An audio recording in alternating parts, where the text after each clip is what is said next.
Comment travailler sa souplesse? C'était une question que nous avons reçue sur notre compte Instagram. Première chose, très souvent, on va se dire je vais faire des postures de yoga et je vais m'assouplir.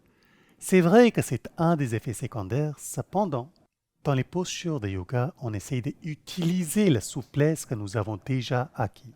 Il est toujours mieux de travailler la souplesse, la mobilité, séparément de notre travail postural, parce que sinon on va passer à côté de plein d'autres choses qui sont présentes dans le travail postural, comme tout l'aspect énergétique, philosophique, mental.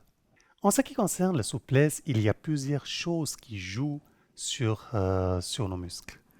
Il y a déjà ce que nous mangeons. Par exemple, une nutrition davantage végétarienne va plutôt aider avec la souplesse, surtout si on privilégie les produits qui sont frais, qui sont locaux, qui sont saisonniers. Deuxième aspect, c'est ici. Plus on est contracté ici, moins les muscles sont souples aussi.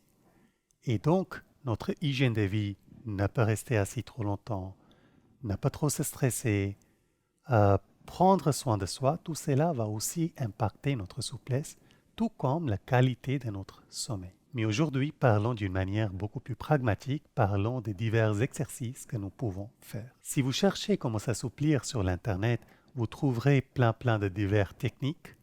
J'en ai essayé quelques-uns et je peux vous dire, ils sont tous super. Les meilleurs résultats viennent quand on essaye de mélanger 2 ou 3 de ces techniques ensemble. Donc allons-y, regardons comment on peut s'assouplir, mais avant cela, un petit mot. Quand on fait les assouplissements, avant tout, toujours prendre le temps de s'échauffer. Et deuxièmement, toujours accompagner ce travail avec un travail sur la mobilité, parce que la souplesse appartient aux muscles, mais il y a aussi nos articulations, nos ligaments, nos tendons.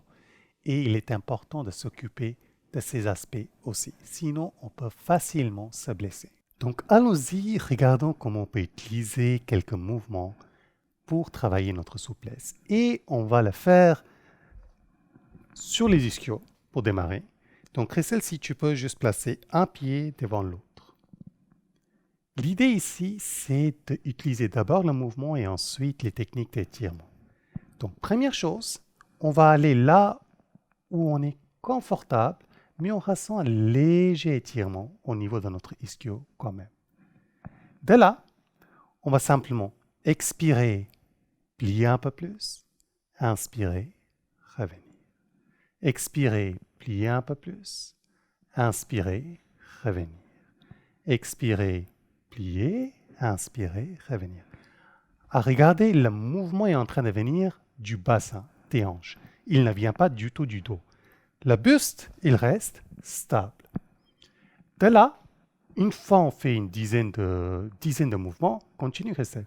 Une fois on fait une dizaine de mouvements, on va aller là où on ressent un peu plus d'étirement, tenir la posture, respirer dedans, et chaque inspire, on va contracter les muscles, chaque expire, relaxer.